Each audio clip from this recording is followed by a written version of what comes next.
Five, four, three, two, one. We have ignition. Strap in. You're listening to Hit or Die.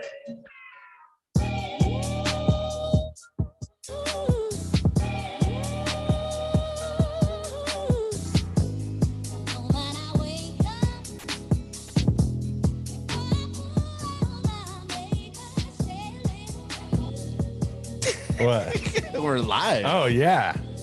Hit or die. Yeah, we're live.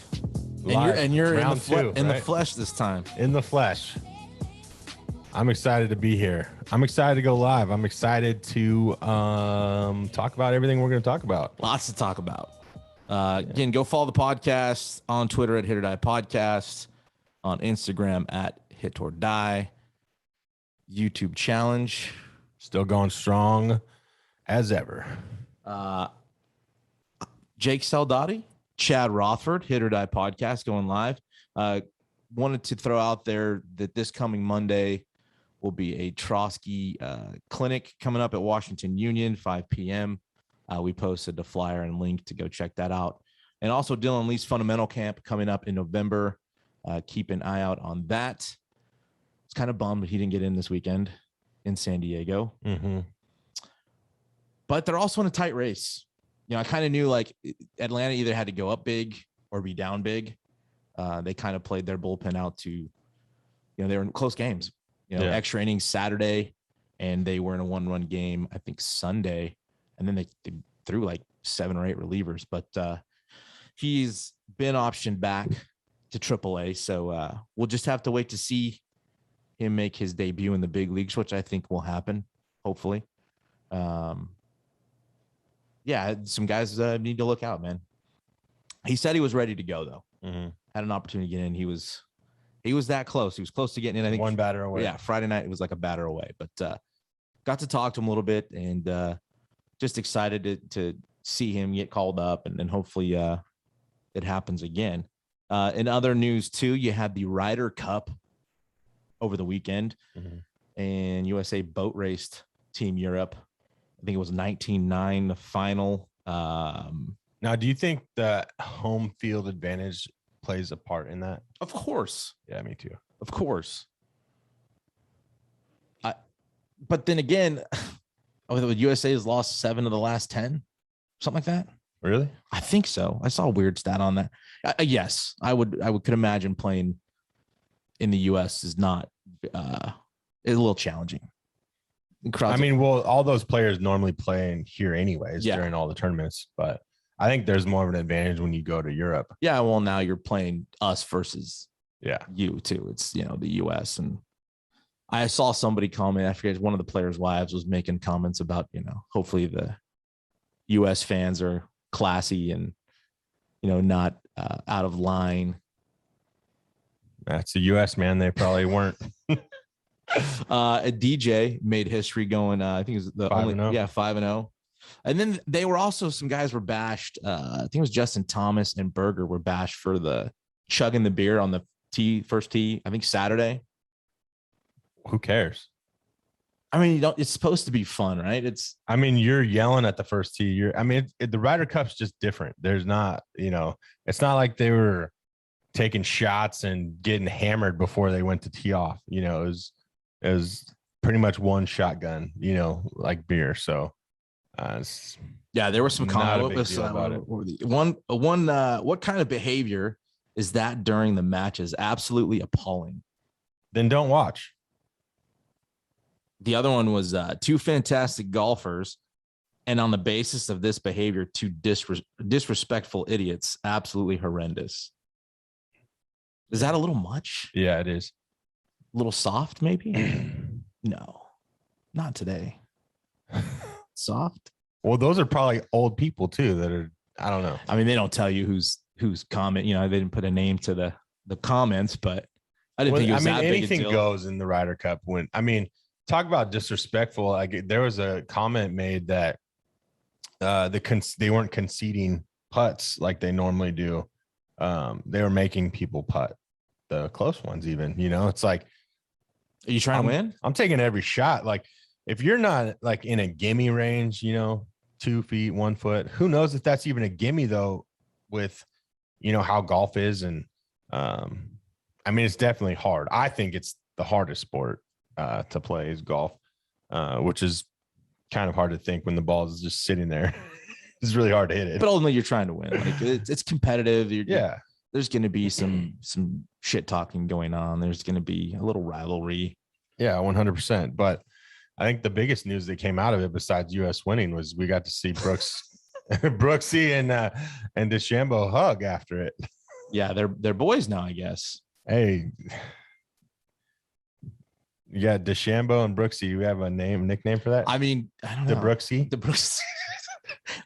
I think there's a couple months ago, there's no way. Like I still see Koepka's face when he's walking by and he's got his eyes fixed to the right, like seeing him walk in as he's giving that interview. Yeah. Oh, it's the best. They trounced Team Europe pretty good. And then you have the dogs go pick up a win. Tough win. Yeah, tough win. I don't think UNLV gets credit enough for, they played, I think this was the third top 25 team they played this year. And they gave them everything they could handle. They're running backs from Bullard, Charles, and he did everything he could to help win that game. But I just think, at the end, Fresno State's Fresno State, and they did really good. And you have a good receiving core with a great running back. And, ultimately Hayner's going to be one of the top quarterbacks to leave Fresno State. So, yeah, maybe it was a little hangover from UCLA. I don't know. They got it done. Ultimately, get the win. Jalen Cropper was announced Mountain West Player of the Week. I think he's also tied at the top of the country in touchdowns with 8. Not surprised.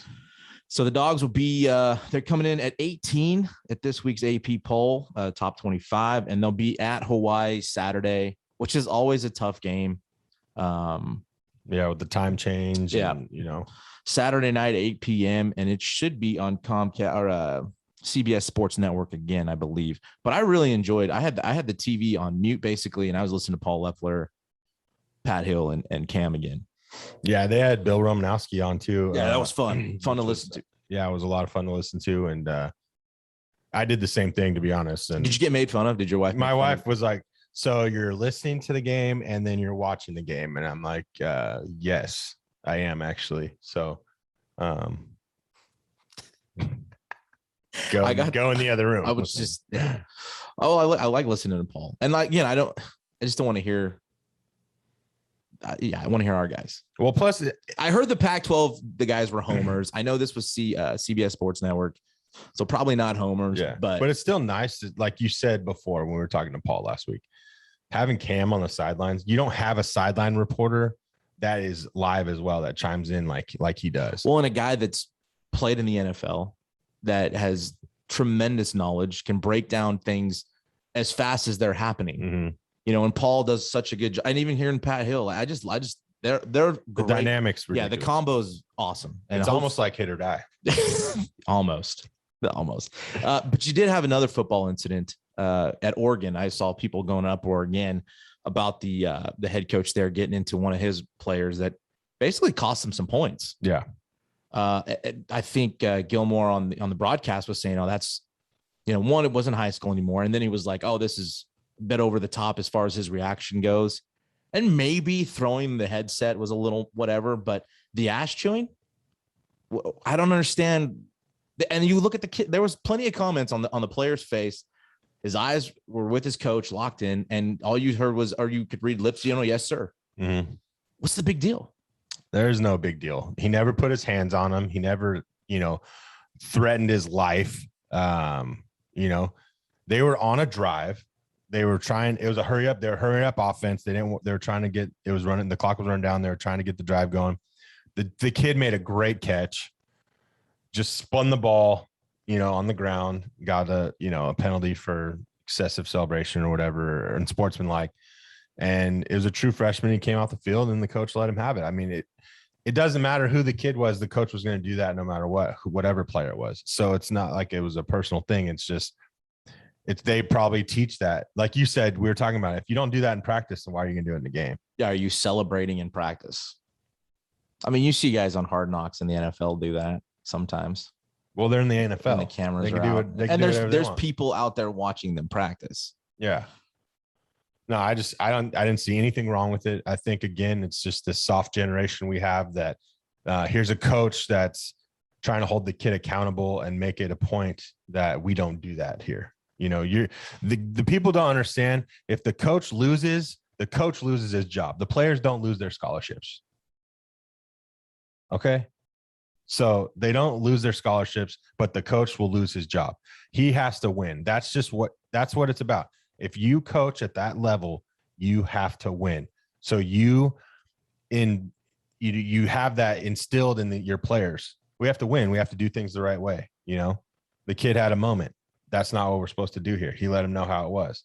You know, it's a big game for Oregon too. They were battling tough against a team that they should have boat raced, and they ended up being pretty good at the end.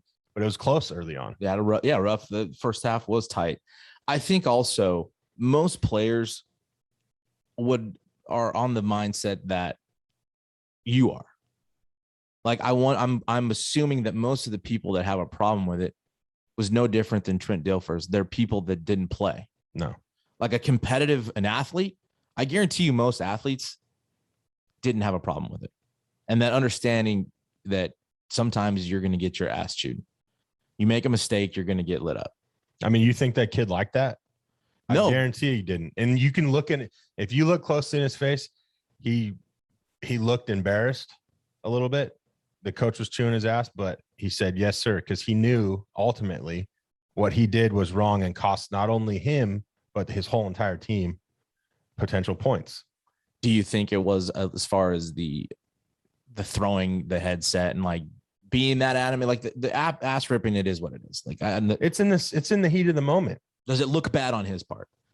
Yeah. I mean, he probably shouldn't have thrown the thing. It's like a coach throwing a clipboard. We've seen it. Yeah, I've seen it too. I think I might have done that a few times, but I'm just saying. I mean, you're in the heat of the moment and you want to hit somebody so bad and you can't, right? Like if he no, I'm serious. Yes. And this is people that never coached don't fucking understand.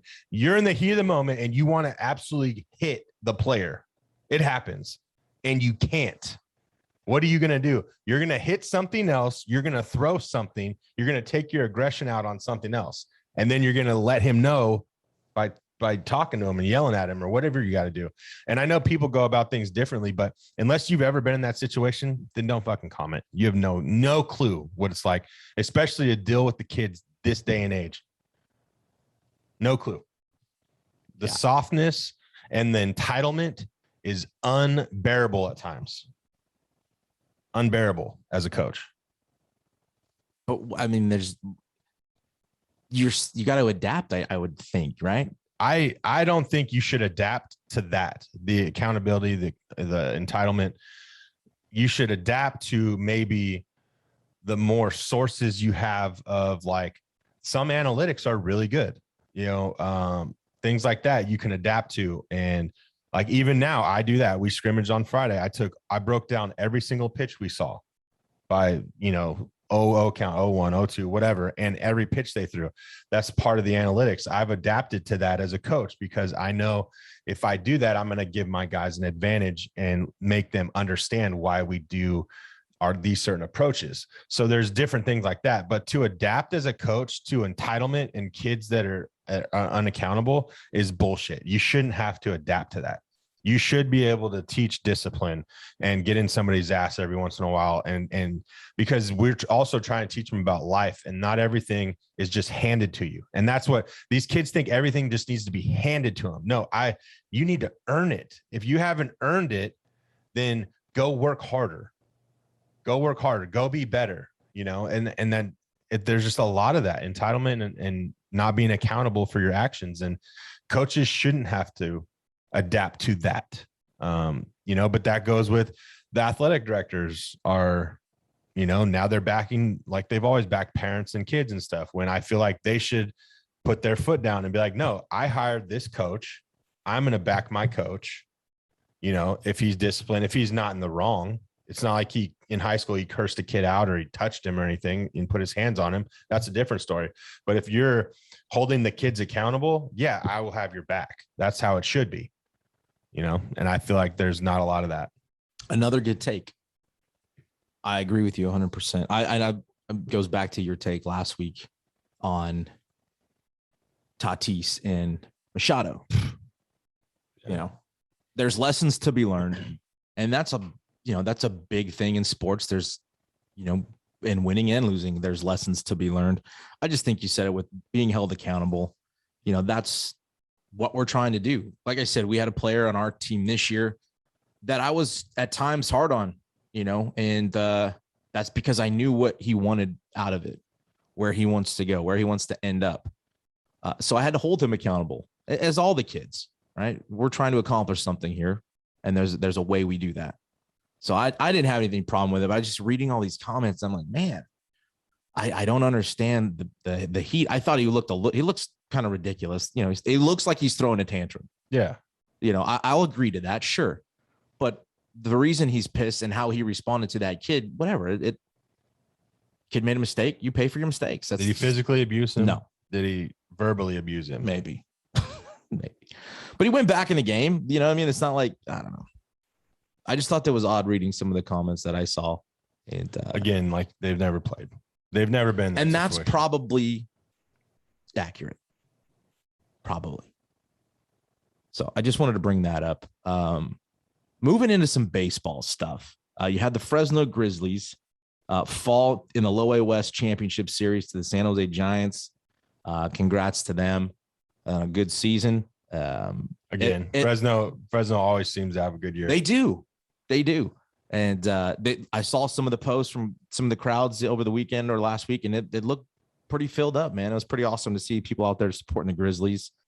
Their 2022 season is up, I believe, on their website. So you can go check out the schedule for next year. And in other news just coming out, I believe yesterday, I saw it yesterday. Joe West is expected to retire at the end of 2021. Oh. It's about damn time. And I'm not saying that because he is an okay umpire, but he's like the I don't give a fuck umpire. Like, I'm going to do whatever I want to do. I'm going to, I've been around the longest. It's about time. Let's get out of here. I think take Angel Hernandez with you. He's pushing 70. I mean, he's late 60s. There's no way that fool can see as good as, the way these guys are throwing. I don't know. I just feel like, it's time. Like old people needed to take their driver's test again, at a certain age. Like he needs to go get his eyes checked and make sure they're okay. There was some stuff out there like talking about his Bumgarner stare down, as a moment. They also, and I didn't know this, in 2004 when the Red Sox had won the World Series, he was the umpire that called Dave Roberts safe at second base.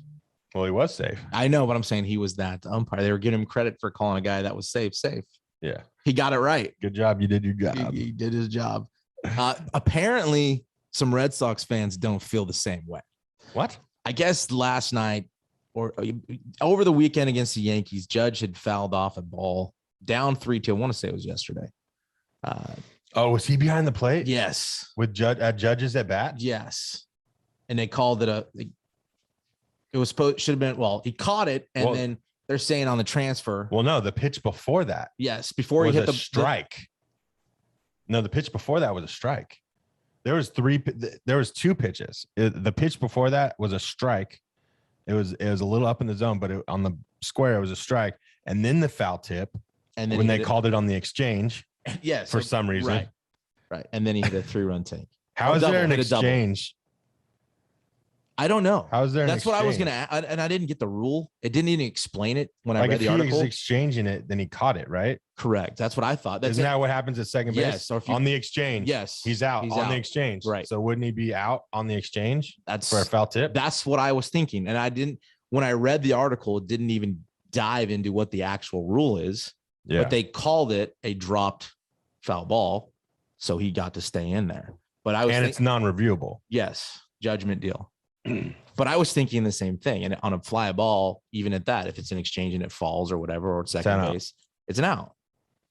Yeah. So got the one more pitch and he hit that. So now they're the Red Sox have fallen behind the Yankees by a game. And so the complaint now is that if the Red Sox somehow don't get in the postseason, it's because Joe West. Get out of here.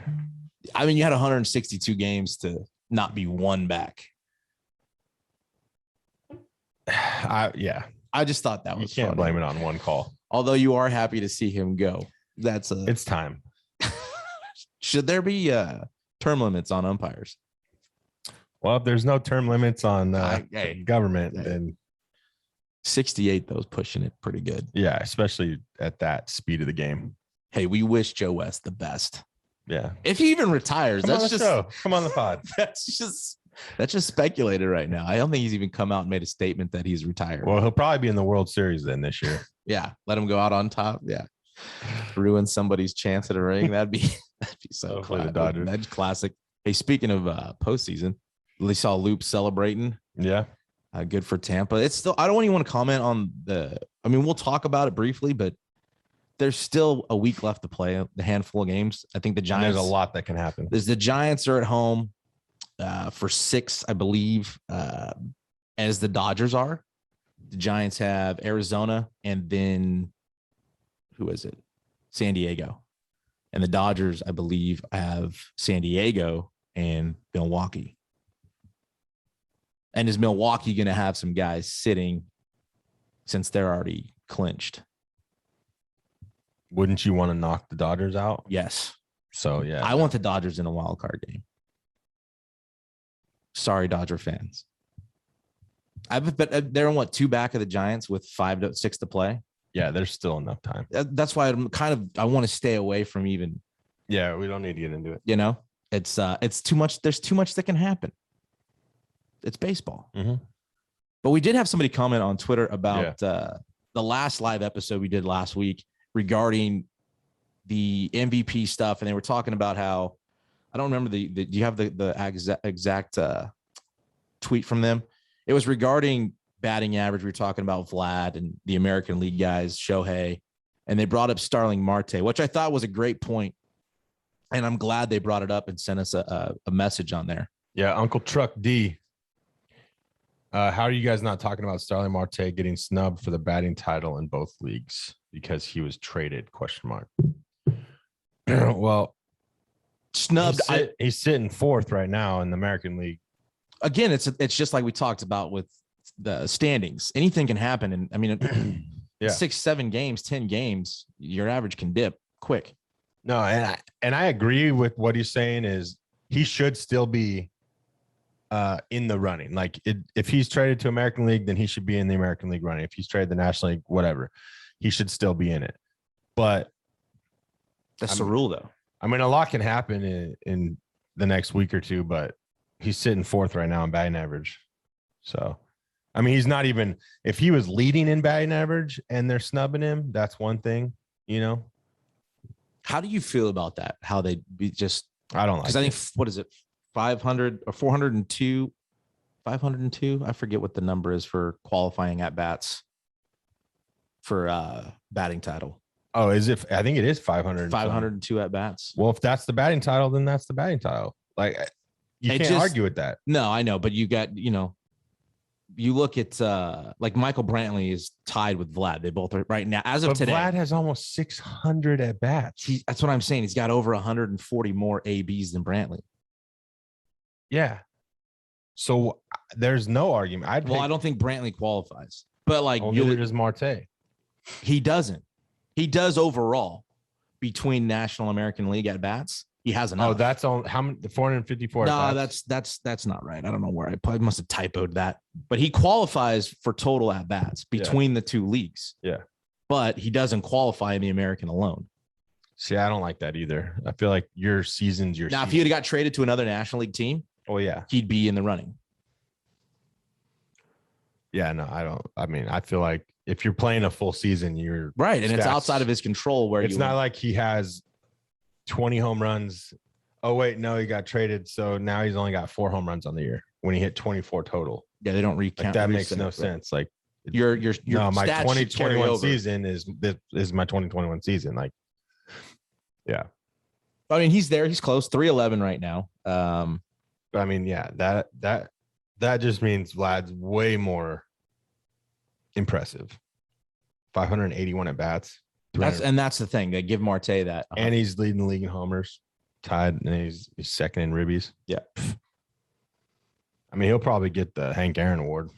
I don't think snub would maybe the right word, just because it's the rule. Like, it's stupid. I agree with you. I think where you end up, if you're in the running, you should qualify based on your season stats. It shouldn't depend on you. We came from this league. You went from national to American. It shouldn't matter. Yeah. Last time I checked, it was the MLB. I'm with you. Like, I don't like always. You shouldn't have two set. Are you gonna have a split stat line in the 2021 season? No, you're gonna have your American League stats, your National League stats, and you're gonna have your stats for that year combined. That's what your stats are gonna be. You know, in when you look back at Marte, they're gonna be like, yeah, in 2021, he hit 340 in the National League and he hit 310 in the American League. Nobody's gonna say that. They're gonna be like, no, he hit 311 overall with whatever.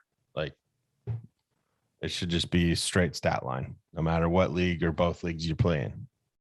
Because a player can't control that. No, that's something he can't control, is getting traded or, you know, that kind of thing. So yeah, it's a BS rule that probably needs to be fixed a little bit. If you qualify at bat wise, you should be able to be up for that award. Because I think that might even be tougher to hit in both leagues like that. You know, if you think about it, not facing the same pitching as much, you know, it's already hard enough. Yeah. So we'll just have to see what they would never change that. But I think it's a good point. I'm glad it was pointed out. I agree. I don't think he's snubbed. No. But I also want to hear other people's opinions out there. Send us a message or tweet if you agree, disagree. I feel like, again, it shouldn't matter which league you're in. You don't get to control what organizations do, where you end up. So as long as you qualify wherever you finish, you should carry those stats over. I think that's kind of stupid. Yeah. And again, that was pointing out the MVP discussion we had last week. And again, it's no different than standings. There's still a week left, so a lot of things can happen. We talked about the American League MVP. And you and I are kind of on the same boat with Vlad. And over the weekend, a comment came out from Mike Trout on Ohtani. And after reading it, I kind of went back and I was like, man, it very, very simple comment, like his very simple response. And it made me think about it all over again. I don't know if it changes my mind. There's reasons for that, but Trout's on Ohtani's MVP. Obviously, he's the MVP, Trout said. He's just truly an amazing talent. What Vladdy's doing over there is unbelievable, and he is in the race. His offensive numbers might be a little better than Ohtani's, but then you look at Vladdy's pitching, and I haven't seen him pitch. End quote. And I love Trout, but they're not a little bit better, by the way. Vlad's numbers versus Ohtani's. Yes, you're right. They're not a little bit. It's not like they're both in the top 5. No, Ohtani's hitting like 259. Yeah, like you said here, Ohtani in the top 25 AL batting. No. Is he in the top 40 in hits? No. He's 12th in RBIs. He's not even in the top 10 in RBIs. He's 3rd in homers, ninth in runs, 4th, and he's got the 4th most strikeouts as a hitter. And his ERA is 36th. Well, he's okay. I see, and this is what I don't like, how they kind of design the way they categorize stuff, right? Because he's the 3.18 ERA in 130 innings pitched. Now his innings pitched 130 is 36th in the American League, but if you're just looking at ERA alone, it's the 4th best. But everybody ahead of him's over 150 innings, pushing 170. So they've got a handful more starts, and so those guys' ERAs, while higher, they're ahead of his because of their innings pitched. Mhm. So I think it's phenomenal what he's been able to do both ways. And I don't think anybody's questioning that. Nobody's questioning that. And if you look back a month or two ago when he was in the top 10, top 5. I mean, he was hot though. He was on fire. Yeah. Then there's an argument there. But we're talking about the MVP of the league that's not on a contender and isn't outright. See, Trout isn't on a contender, right? When he was up for it and all that, he was never on a contender. But he was still the first in categories or second or third. You know what I mean? He was still the top in the category. Shohei Ohtani is not in the tops of any of the categories but the homers. He's top 10 in runs, 9th. And even in pitching, he's 27th in wins. So, I mean, it's just hard to. Does it stand out? Does it stand out more because nobody's doing what he's doing? Nobody's doing both. Yes. Yes, 100%. That definitely stands out that we've never had anybody like this. You know, and I told you too, we saw, you know, we've had a couple position players pitch this year. Phillips being one of them with Tampa. And he come in there right out the gate throwing 95. Like if you don't think that guy worked on his, pitching a little bit, could you do it? Yeah. I'm just probably not something that'll ever happen, but I'm just saying, like, I don't want to say it's not impressive, but like you said, it's the MVP. Yeah. You know, and we talked about Simeon having a great year too. Well, if you had to pick between Simeon and Vlad, who are you going to pick? Well, and is Yuli the Astros or the Blue Jays guy? Which one? They have brother. They're brothers. Is Yuli the Astros? Yes. Oh, okay. I was going to say that if it's the brother in the Blue Jays, they have 3 top MVP candidates, but I don't know. Who's been more valuable out of Vlad and Simeon? Who do you take?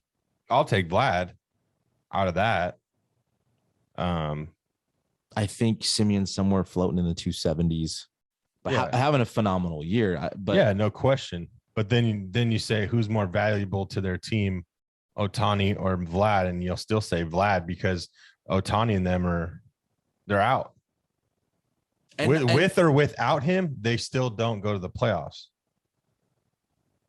And I know people are like, oh, but you say that about Trout too. Yeah, I do say that about Trout, but I also just said that he's always in the top 5 of every offensive category.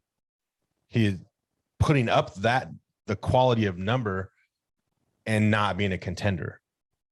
And like I've said before, I think that's more difficult to do, knowing, because everybody wants to play for a championship, and knowing you're not playing for a championship and still going to the yard every day and grinding and still being one of the top players to ever play this game, that's worthy of MVP status. Now, and I'm not trying to take anything away from Ohtani because of what he's done, but his numbers aren't good enough for an MVP. Even though he's doing both. Like people are fixated on that he's pitched and he's hit, right? Not necessarily looked at his numbers. Yeah. I mean, if you look at his numbers, you're only impressed by the homers. Yeah. Offensively. If you look at him, you're only impressed by the home runs. Vlad, okay, he's up for the batting title. He's got the tops in the home runs. He's second in RBIs. He's first in hits, or he's up there in hits. His strikeout numbers are below Ohtani's. He's still close to 100 runs. I mean, and they're not eliminated. That is an MVP worthy player. Now, the argument I've seen out there is, well, what if Shohei had Rendon, had Trout, had these guys in the lineup to help? Then Trout would be the MVP. Exactly. That's my point. Yeah. Are we still talking about what Ohtani's doing? Yes, to a point. Are we still talking about Ohtani? Would Ohtani would he have 40-something homers? I don't know if he would, because he might be pitched differently. If, say, Trout's hitting in front of him or Rendon's behind him, or something like that. Like, that's something that we talked about, and it's just like you can't talk about that. You can't say, would it be different if? there's no hypotheticals. You know, this is what we got, and the Angels are terrible, and Ohtani isn't the MVP. Even though I know they put out his WAR and all that kind of stuff, I get it. And those are the numbers that I don't like those numbers, because even though his WAR is high, the Angels are still out of it. You know what I mean? They're like, oh, well, if his runs above replacement, if he wasn't with them, they would be this work. Okay, so they'd still be out of the playoffs? If he wasn't doing what he was doing, they'd still be out of the playoffs. Okay, show me a guy's WAR that if he wasn't there, they would be out of the playoffs. But since he is there, they're in the playoffs. That's a WAR that I want to see. I don't give a shit about a guy's WAR that doesn't freaking matter. Yes, his WAR is high. Great. If he wasn't with them, they'd still be out of the playoffs. Guess what? He's with them, and they're still not in the playoffs. So because of him and his high WAR means absolutely shit to me. Well, and he's even come out and said, okay, the story's breaking today, coming out on his contract extension or contract negotiation with the Angels. And he basically said he wants to win. Who doesn't? And he's been there 4 years and they haven't won. And I know Trout, they didn't have Trout fully. They didn't have Rendon fully. They didn't have their packages. I feel like with all those guys healthy, they will win. One with some money to spend. They just got a guy in Walsh at first base. Yes. They've developed some of these younger guys and have a good core. Yes, they still need pieces. I think they need arms. They need arms. I think they need a catcher. I think they need Upton's just getting older. You know what I mean? They need another premier bat in the outfield. Taylor Ward. Yeah, Taylor Ward. He just hit a bomb the other day in AAA. There's enough there to win, but the organization needs to be like, we need to do something to like really push this. I mean, they owe that to Trout, if you think about it, and with him signing that extension, you know, to bring in some winners and try to get this team to the postseason. Because I feel like they have a core that could be really good. Yeah, again, it's going to come down to arms. And, you know, again, and not so much now since we're coming down to the end of the season. I heard a lot of talk comparing him to, Babe Ruth was one of the only guys to do this. Babe Ruth was the only guys to do that, you know, at that level, pitching and hitting and so on. And so, but when Babe Ruth played he was only around for the MVP era for 2 years. They had the league award for a decade or so prior to the MVP coming out, which he won one time. In all of his 22 years, Babe Ruth was an MVP once. And the only year I could find comparable was 1919, and Babe Ruth was 24, and in 133 innings was 2.97 ERA, 9-5 record. He was 31st in wins, 20th in ERA. Again, that doesn't add up with his innings pitched because there was guys with more innings. He was 37th in innings pitched. But he also hit 322 in 543 at-bats with 29 home runs, 113 RBIs, and only 58 strikeouts. These aren't the same numbers. Mm-hmm. Now, if Ohtani's doing that, even at 30 home runs, if Ohtani hit 322 with 30 homers, 113 ribbies in 543 at bats, I would have him as the MVP. And with a sub-3 ERA. And a sub-3 ERA with a 9-5 record. I think he has a 10. I think he's 9-2. He's 9-2. So with the same amount of innings. Same amount of innings, yeah. I would give that guy an MVP. 100%. Now in 1919, there wasn't a Babe Ruth. Or I'm sorry, there wasn't an MVP. So no. And also Babe Ruth's, let's see. I'm trying to think. Yeah, I'm trying to see here. His MVP was in 31. Yeah, and he didn't pitch. The year he won the MVP in 23, Babe Ruth didn't even pitch. So we keep comparing him, but I just heard that a lot. Oh yeah, him and Babe Ruth, the only players ever do. Well, completely different. Yeah. You know, and you're talking about the one MVP Babe Ruth had, he didn't even pitch. So I just think that's an odd comparison. That's all. Yeah. I mean, it really brings it to light. But I still think, and I'm not trying to take anything away from what Ohtani's done. I mean, I'm not going to argue that that's not difficult to do both. But to be the MVP, I think you need to be in the tops of more categories. And I know you're also of the opinion that you don't have to be a postseason team. No, you don't have to win the World Series. But I think that has to carry some weight. It has to be a part of the criteria. Like, not so much winning a World Series, but how your team actually did. It should matter a little bit. Well, if you affected it that way, if you were a key part of them getting there, like that was what I was saying about the WAR. If you take away the Vlad's WAR, are they still in the playoffs? You know, if you take away Ohtani's, it didn't matter. Right. You could have two Ohtani's and they're still not in the, you could have Ohtani hitting third and fourth in the lineup and they're still not in the playoffs with his stats. True. So you could put two Ohtani's on one team and still not make the playoffs. I bet you if you put two Vlads on the Blue Jays, they're probably flirting with, well, they're in first place, right? Right now? I know the Yankees are, but they'd probably be close to first place in the East. You got two Vlads. You got two guys batting .315 with 40 plus homers and 100 and some ribbies. And Simeon. So Vlad's still your guy. Vlad's still my guy. I kind of agree, but it's not. The more stuff I see, it's just not. People are on that Ohtani. Well, just like people voting for the Hall of Fame, they're fucking idiots.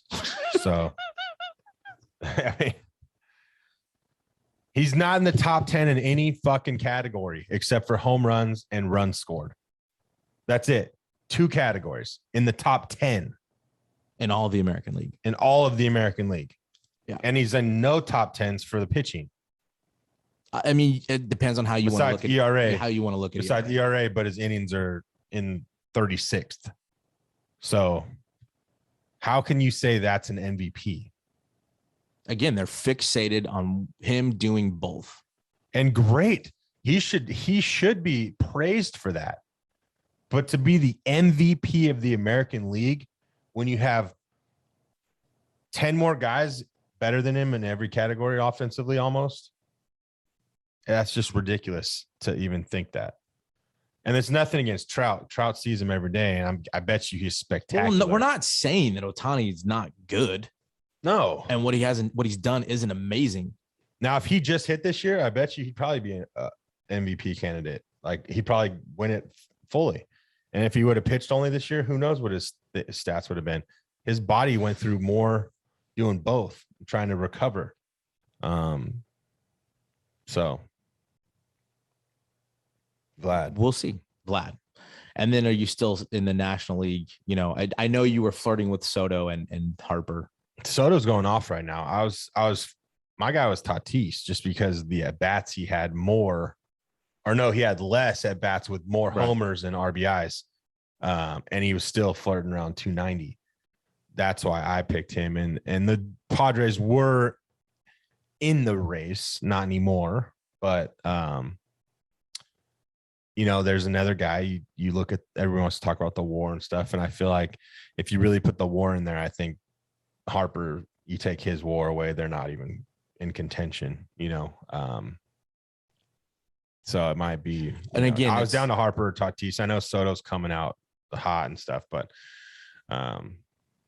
you know, I know the writers, they need stuff to write about.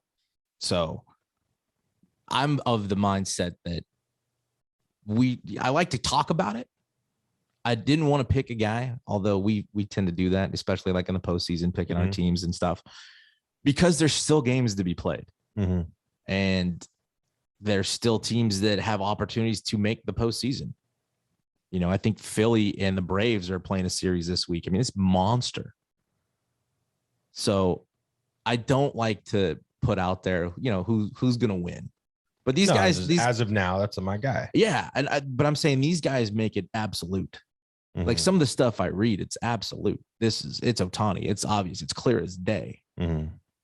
I'd go look at the numbers. And again, nobody's saying Ohtani's not legit. He is legit. Yeah, he's an all-star. He's a superstar. He's a, whatever you want to call it. He's just not the MVP. And there's nothing wrong with that. There's only one MVP every year. Guess what? He's going to win the Silver Slugger as a pitcher. Well, and I mean, no, I got a text from a friend, and this was also talked about, was Austin Riley with Atlanta, and he's not getting any due. Neither's Duvall. Yeah, but again, average. Like you look at the total package, and again, that's where like Ohtani, that's great. He's third in homers, but he's what 250, 259. I think he's lower than that. Or Duvall or Riley? No, Riley. No, Duvall's lower than that. I'm saying Ohtani's sitting around 250. Oh yeah. But no, he's right. Riley's not gotten his due. Yeah, but is he being overshadowed? I mean, you got Freeman. That's statistically an MVP candidate every year. When you have a guy like that, you kind of get overshadowed. Yeah, and it's that conversation that you were talking about. If he's not on the team this year, his impact on the Braves is noticeable. It's made a difference. Yeah. He's been a huge part of why they are where they are. And they have, just imagine if they had freaking Acuna. Yeah. But that's why is going into next week, we'll have a better idea, obviously, of where things fall into place. Gun to my head today, right now, I'm rolling with Vlad and Harper. Yeah, and I'm rolling with Vlad, and I'm still the Harper, and it's so that's one that's going to come down to Sunday. Like, let's just see where they finish.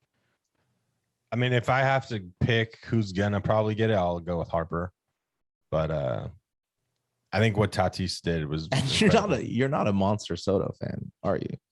I'm not. I don't like the things he does. The flashy stuff. Because everybody's flashy.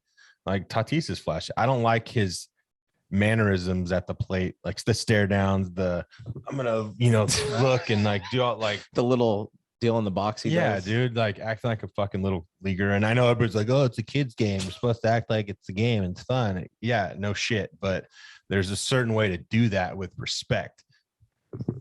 Guy. Yeah, you're right. I think, if I get gun to my head, and maybe that's a better way to put it. Who do I think's gonna get it? Yeah, probably Harper. We have no deciding factor in the pick anyway. No, so we're not picking to say, no, this guy gets it, he deserves it. No, yeah. Well, we think he should, just like, everything, we have an opinion. You guys don't always agree with it or vice versa. So it's just, I was waiting for, you guys are wrong most of the time. So I was waiting for your comment there. Who's wrong? The audience. You tend to, I just like to throw a jab out there that you're usually not to our full audience. You're usually correct. Yeah, he is correct. That is correct. Again, it'll come down to to Sunday. Yeah, we'll have to, as it should. Yeah, and we'll live to see. And then we won't find out until the World Series. Yeah, but I mean, which is stupid. It should be. Again, we'll have enough we'll have the numbers to go off of. I know, but because the postseason, that's just voted on. It's voted on before. I know they should announce it before, because like the Heisman before the bowl games, you know who the Heisman is. Then that guy's got to play with that extra pressure that he's the Heisman. I want the dude that's MVP playing with that extra pressure if he's still in the playoffs. Like, and then you get you're not the MVP. You get the chance from you get to work him a little bit. I'm with you. I love that stuff. Yeah. That's what the game's about. Yes. It should be announced. Just fucking announce it. Stop, lollygagging. I got one more thing for you. Sure. I don't know if you even want to bring it up or talk about it. We're going to close it with this. Thank you for anybody out there listening live with us. This is which is probably just Andrina. Yeah, no, I got a couple Daniels out there, my buddy off the bench, listening live. Last night, Monday Night Football, you had the Peyton Manning the Eli Manning Monday night. Yeah. What is it called? I don't even know what it's called. The Monday Night Manning or something. It's funny. I've seen some of the bits, but I wanted to watch it last night, but I got stuck watching Blue's Clues or Bluey or fucking. Yeah, it was the Monday Night Football Manning broadcast, which is fun to watch. It's hilarious. Yeah, beautiful, great idea. Yeah, long overdue for something like that. But LeBron James mentioned during their lockout time that Jerry Jones had offered him a contract, as did Pete Carroll in Seattle. Could you imagine seeing LeBron James playing football? He would get fucking rocked. You see him drop on the court like you're getting hit by men in football. Like you're getting hit by dudes. You're not going to be DK Metcalf. I know you think you might, but I'm sure DK Metcalf's going up for a rebound and not pussing out. Like he would get lit up. You don't think people would be going after him because of who he is? Yes. I mean, absolutely. come on now. You'd see some chop blocks. Now, is he athletic as shit? Probably. I mean, basketball players are extremely athletic. To see guys that size do what they do, it's incredible. They're athletic. I may not be a fan of basketball, but that doesn't mean they can go do another sport. No, because at Oral Roberts, we had our basketball players come out and hit balls off a tee. Try to hit balls off a tee, and they couldn't. They can't swing a bat. They don't know how to throw a ball. But being a basketball player, they're athletic in basketball. For LeBron, I think he could get away with catching the ball and running, but I don't think he could block.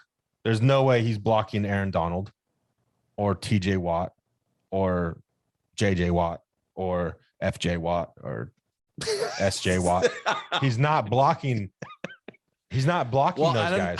I didn't get the position. If he was playing a specific position, he would be tight end and receiver. Yeah, I would assume so. You know,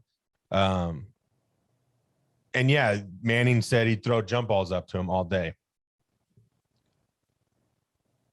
Yeah, he might catch it. He might not. I don't know. Nobody's ever even seen him catch a football. So Could he take the hits? No, he couldn't take the hits. And the fact that he said that, I don't even believe it. Why would they offer him a contract? Never even seen him play football. Because he's LeBron James. Yeah, you're not going to go buy a ticket to watch LeBron James play football. I don't buy a ticket to go watch football as it is, so I can't afford that shit. What do you think we made of money because our podcast is so awesome? It is awesome. Yeah, but you think we made money because of it? No, he's going to put people in seats. People will go see that. I don't know if they will nowadays. Nobody goes to basketball games. Well, that's probably for other reasons. But the stadiums have looked crowded. College football's been insane. Look at Fresno State. They got it blacked weekend. out up top. Yeah, but I mean, Fresno State did outstanding. And it's been years since it's been that full. Yeah. You know, I grew up going to those games when it was crowded, watching Charlie Jones and Lorenzo Neal and, you know, Trent Dilfer and Brad Bell, Omar Stoutmeyer. Mike Stovall. Dude, you know. That was my guy. Yeah. Charlie Jones. I don't even know who that is. I love me some Charlie Jones. I don't even know who Mike Stovall is.